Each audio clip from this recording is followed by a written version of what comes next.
Assalamualaikum warahmatullahi wabarakatuh. Kami dari kelompok 2 pada mata kuliah Media Pembelajaran Bahasa Inggris ingin menjelaskan tentang fotografi sebagai media pembelajaran. Media pendidikan menjadi salah satu perangkat pendidikan yang posisinya sebagai alat bantu dalam kegiatan pembelajaran di sekolah. Salah satu media pendidikan yang akan dibahas dalam video ini adalah fotografi. Media ini diperuntukkan kepada siswa dengan tujuan yaitu membantu para siswa dalam proses pembelajaran. Gambar atau foto merupakan bahasa yang umum, dapat dimengerti dan dinikmati di mana-mana. Oleh karena itu, pepatah Cina mengatakan bahwa sebuah gambar berbicara lebih banyak daripada 1000 kata. Tidak semua benda, objek, atau peristiwa dapat dibawa ke kelas, dan anak-anak tidak bisa selalu dibawa ke objek atau peristiwa tersebut. Peristiwa-peristiwa yang terjadi di masa lampau, kemarin, atau bahkan semenit yang lalu, kadang-kadang tidak dapat kita lihat seperti apa adanya. Maka, gambar atau foto amat bermanfaat dalam hal ini. Materi pelajaran yang memerlukan visualisasi dalam bentuk ilustrasi yang ada dapat diperoleh dari sumber yang ada, seperti gambar-gambar dari majalah, buklet, brosur, selebaran, dan lain-lain. Dapat memenuhi kebutuhan belajar mengajar. Dari berbagai sumber tersebut, diharapkan tersedia gambar sesuai dengan isi pelajaran. Dengan gabungan dari 2 potongan gambar atau lebih, kebutuhan akan gambar yang sesuai dengan tujuan pembelajaran akan dapat terpenuhi. Prinsip-prinsip pemakaian fotografi. Beberapa prinsip pemakaian fotografi sebagai media visual. Pertama, pergunakanlah gambar untuk tujuan-tujuan yang spesifik, yaitu dengan cara memilih gambar tertentu yang akan mendukung penjelasan inti pelajaran atau pokok-pokok pelajaran. Kedua, padukan gambar-gambar kepada pelajaran. Kepada keefektifan pemakai gambar-gambar fotografi di dalam proses belajar mengajar memerlukan keterpaduan. Ketiga, pergunakanlah gambar-gambar itu sedikit saja daripada mempergunakan banyak gambar tetapi tidak efektif. Yang keempat, kurangi penambahan kata-kata pada gambar. Oleh karena gambar-gambar itu justru sangat penting dalam mengembangkan kata-kata lagi. Adapun mendorong pernyataan yang kreatif melalui gambar, siswa akan mendorong untuk mengembangkan keterampilannya.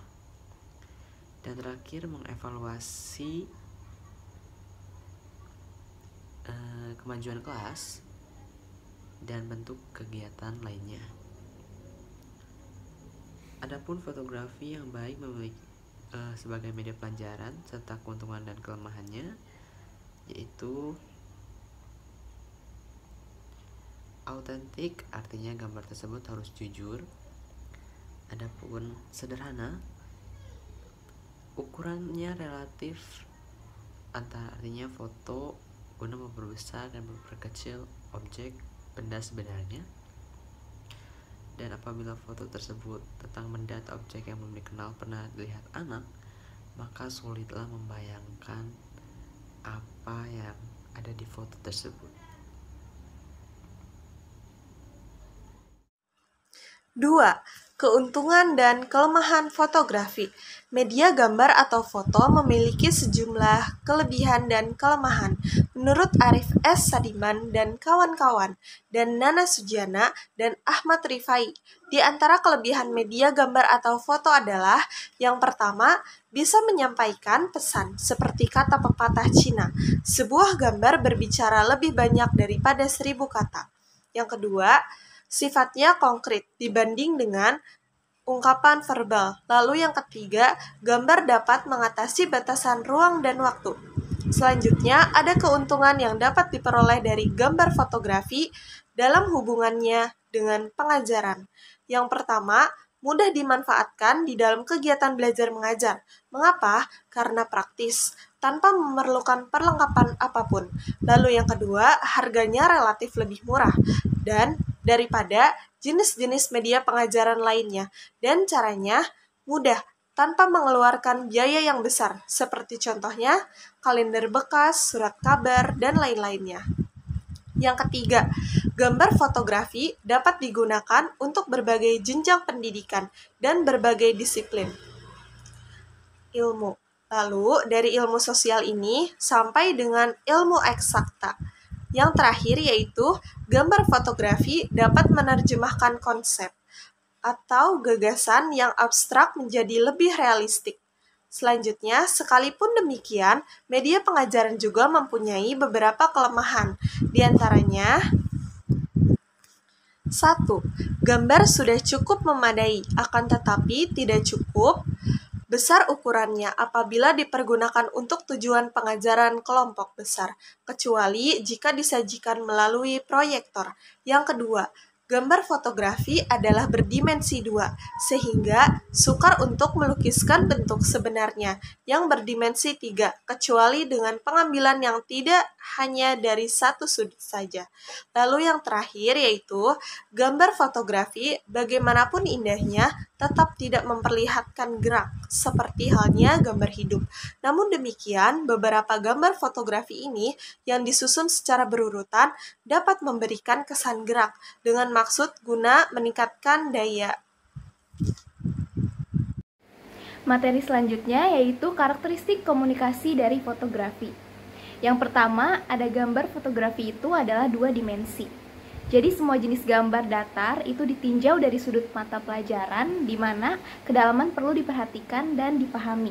Maka gambar harus memiliki kualitas 3 dimensi yang memadai untuk tujuan pengajaran. Lalu yang kedua, ada gambar datar adalah medium yang diam. Oleh sebab itu, dalam hal ini seringkali dipergunakan istilah gambar tetap atau gambar diam untuk menyatakan bahwa gambar itu tidak bergerak. Lalu selanjutnya yang ketiga, ada gambar datar yang memberikan kesan gerak. Misalnya gambar yang memperlihatkan adegan di jalan raya yang sangat efektif. Lalu yang keempat, gambar datar menekankan gagasan pokok dan impresi. Bahwa untuk menilai dan memilih gambar datar yang baik, harus menampilkan satu gagasan utama. Dengan satu pusat perhatian, maka seluruh adegan akan mendukung kepada pesan apa yang ingin disampaikan. Yang kelima, ada gambar datar memberi kesempatan untuk diamati rinciannya secara individual. Misalnya hasil pemotretan jagat raya dengan benda-benda langitnya, memerlukan pengamatan rincian gambar yang tekun. Dan yang terakhir, keenam, ada gambar datar yang melayani berbagai mata pelajaran. Segala macam objek dapat dipotret dari yang konkret sampai kepada gagasan yang abstrak. Yang selanjutnya, ada kriteria dalam memilih gambar fotografi. Ada beberapa kriteria dalam memilih gambar-gambar yang memenuhi persyaratan bagi tujuan pengajaran.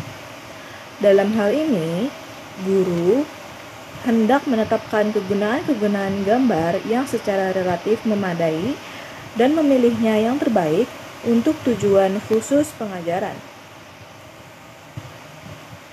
Dari sudut pandang ini, ada 2 macam pertimbangan. Yang pertama, dari sudut pendidikan, dan yang kedua dari sudut seni.